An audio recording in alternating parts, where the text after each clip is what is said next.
Whoa, whoa, whoa. Pump the brakes. Let's not start that move to Denver unless you can handle these 5 things, and let's get on it right now.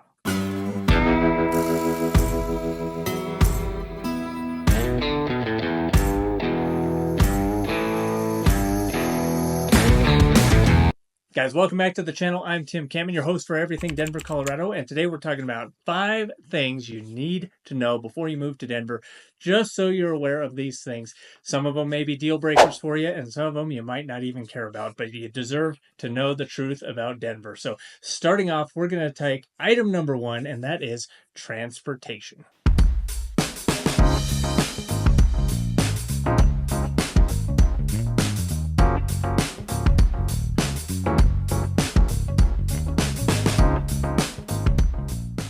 Okay, what do you need to know about transportation in and around Denver? Well, starting with number 1, public transportation system is average at best. We do have bus lines that move throughout the city into the suburb areas. So anywhere on the map that's kind of within this C470 circle that I've put on here that kind of encompasses Denver and all of the surrounding cities and suburbs and townships around, yes, you're probably going to have bus access into most of those areas, but here is another map that shows where the light rail system runs. And this is our train system that's kind of throughout Denver.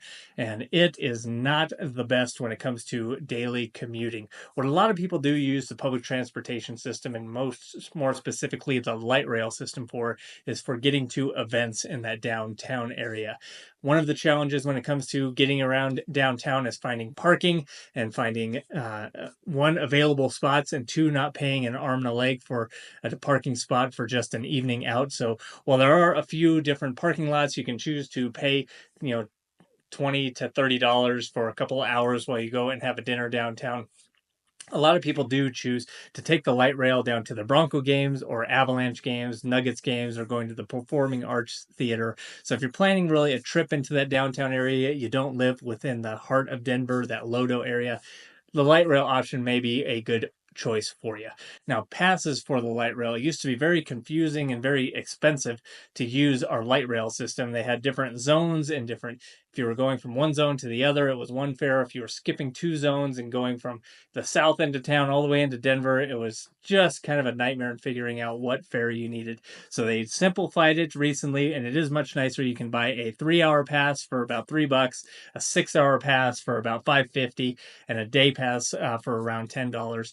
And we do have a light rail system that also goes out to the airport. Now, that is kind of independent of the other trains that run around the metro area into some of the suburbs. So if you're choosing that, I have not personally used the train out to the airport, but I have heard from several people that it was a pleasant experience and worthwhile not to have to pay for parking or pay for your car to be left out near the airport overnight on some of those trips out to DIA.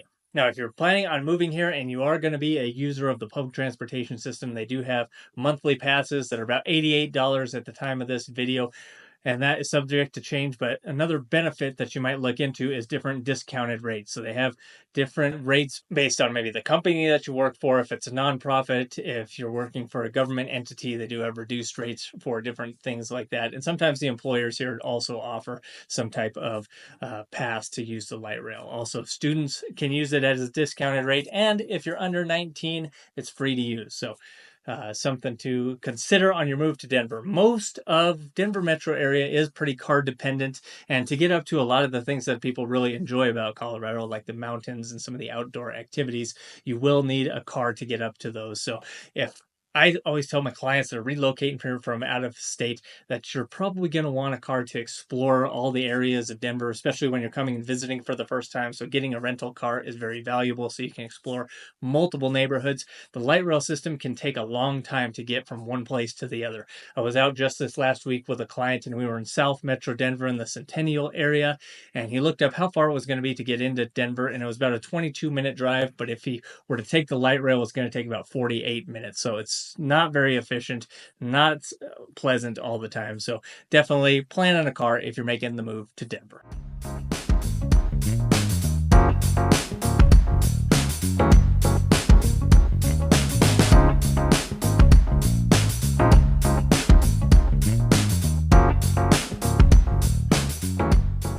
Okay, and the second thing you need to know about moving to Denver is the traffic situation. And yes, this somewhat blends into the transportation things I talked about, but traffic here is not as bad as many people make it out to be. And even I have been critical of the explosive growth in and around Denver and the challenge it's made for the traffic system and traffic congestion as a whole. But if you're outside the Denver metro area, traffic is not terrible. And if you're not driving during the peak rush hour times, usually that 7:30 to 9 o'clock in the morning, and in the afternoon from about 3:30 to about 6 o'clock in the evening. That is our peak rush hour time. Now, you do have to take it with a grain of salt. If there's construction on some of the roadways here around the metro area, then yes, you're going to have run into congestion in those as well. But I have driven right through the heart of Denver, even in the middle of the day, 1 o'clock, 2 o'clock in the afternoon, and been able to get all the way from Thornton down to Castle Rock in about 40 minutes. And generally, if you're in the rush hour time period, that might take an hour and 15 to an hour and 20 to get all the way through the Denver metro area. But for the most part, we have a pretty good traffic flow in our metro areas. It's definitely not as congested as some of the larger inner cities of Atlanta and some of the gridlock you see on the East Coast in states like Pennsylvania, New Jersey, and New York. And we definitely don't have the type of traffic that people experience in Southern California and Los Angeles. So I am grateful for that. We do have better traffic flow here. It is way different and way worse than when I was younger and a kid growing up here, where you could get all the way around the Denver metro area in less than like 30, 45 minutes anywhere you wanted to go. But that just comes with a lot more people wanting to live in a beautiful area like Colorado. So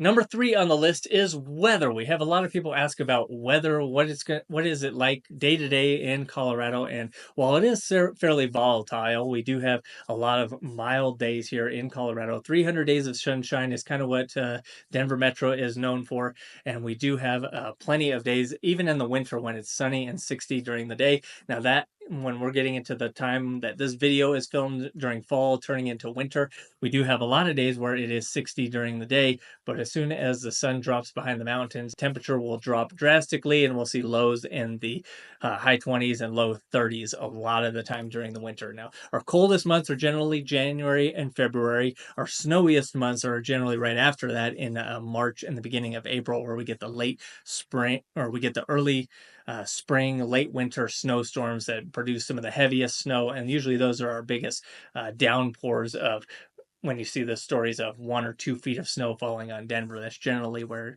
it happens. Now, the other thing to remember with weather, we don't have a ton of severe weather, but what we do have a lot of, and especially during the spring and summer, is hailstorms. So hailstorms do affect Denver Metro all across the region. There's not really one pocket that's safer than any of the others. They can happen all the way to the north, Fort Collins, down to Colorado Springs, anywhere in between, we can get hailstorms. Now, something to remember is this is going to affect your insurance rates when you're buying a home. Pricing out your policies, a lot of the insurance companies have different rates and different deductibles when it comes to hail damage or wind damage, especially here in Colorado, where it's so frequent that we get those storms. So while you may have $1,000 or a $2,500 deductible for general occurrences at your property, you may have a 1% of the replacement cost when it comes to hail and wind damage. And with roofs costing anywhere on the low end of around $10,000 to $25,000 or $30,000, if you have a larger roof space or getting a higher class of shingle installed on your roof, you will be responsible for a higher deductible and a higher payment when it comes to replacing your roof as a whole. So something to remember on your move out to Colorado. And if I didn't mention, guys, I'm a licensed realtor, and I would love to help you on your relocation in and around Denver, whether you live somewhere across the country or around the world and you found this video. I thank you for watching. Hit subscribe. Reach out to me when you are thinking of your move here. Call, text, or email. I got your back on all things Denver real estate.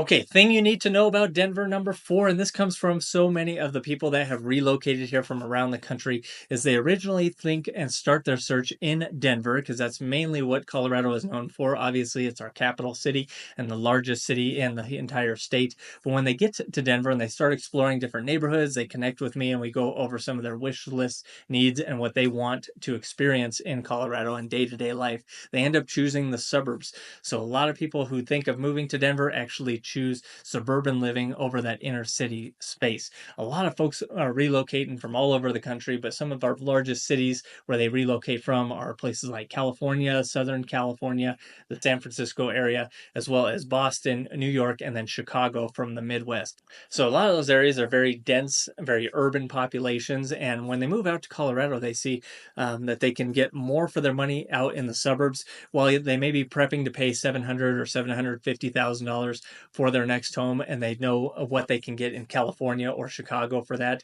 And it's generally something in an urban area, tight condo complex, or maybe a very tight townhome in a place like Southern California or San Diego. When they come out here and they see the type of home they can get for $750,000 just 15 minutes or 20 minutes outside of Denver, it really draws people away from that inner city. So while your search may start in Denver, don't limit yourself just to that area. So many people start their search looking for that Denver home, and then they find out they can get a lot more house for the money just traveling a little bit outside the city. And you do get more room from your neighbors and a little bit extra breathing space.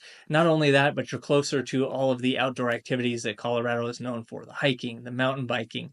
If you're on the western side, closer to the ski slopes and snowboarding and doing the stuff in the high country. So don't limit yourself just to Denver or just some of the neighborhoods that I've highlighted on this channel. Make sure you check out some of the other videos on some of Denver's most popular suburbs and the things that make them unique from the rest of Colorado.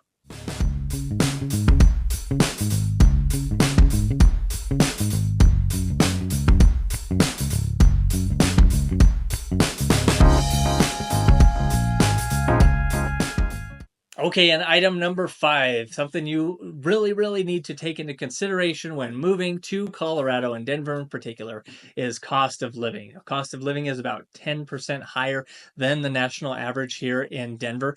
Now, most of that is tied to our housing costs. Our housing costs have increased quite a bit.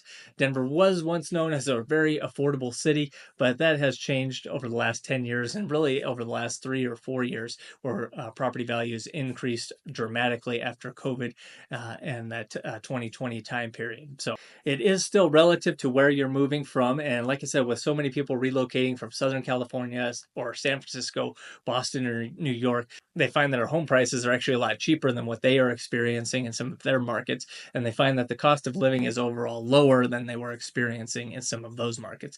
But if you're moving from a cheaper market, something maybe in the Southeast or the Midwest, where home prices are right around $300,000 or $400,000, and you come here and you're finding the same homes are listed for $500,000 to $650,000, it can be a bit of a shock. Median incomes are higher than a lot of the other places around the country. We do have a median household income of about $89,000 here in the Denver metro area, so it somewhat balances out, and we do have a lot of things to offer as a state and a lot of cool opportunities for outdoor living and other things that you might not get in certain pockets of the country where you live in winter 4 to 5 months out of the year.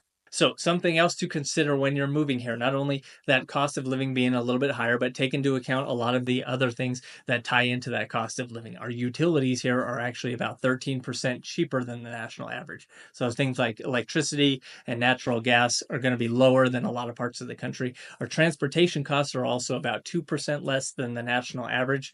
I talked to some people in California and told them our gas prices right now are sitting at about $3.25 a gallon, and they told me they hadn't seen those prices in years from where they are moving from. So gas is a little bit cheaper. We do manufacture a little bit more of our own energy in Colorado, which helps. Other things like food and healthcare are going to be pretty much on par, either plus or minus 2 or 3% either direction. when you compare it to the national average. So just things to consider before you make the move to Denver. And when you're thinking of that move, make sure you guys hit me up. I know a ton of great neighborhoods, cities, and suburbs, whether it's inner city Denver or you're looking for something a little bit more remote out in the country. We can find the perfect place for you on your relocation. So I'd love to schedule a call with you, get to know your needs a little bit better. Call, text, or email. I got your back on all things Denver real estate. And please subscribe. I put out videos like this every week, and I hope you guys find them educational. And I'll see you on the next one.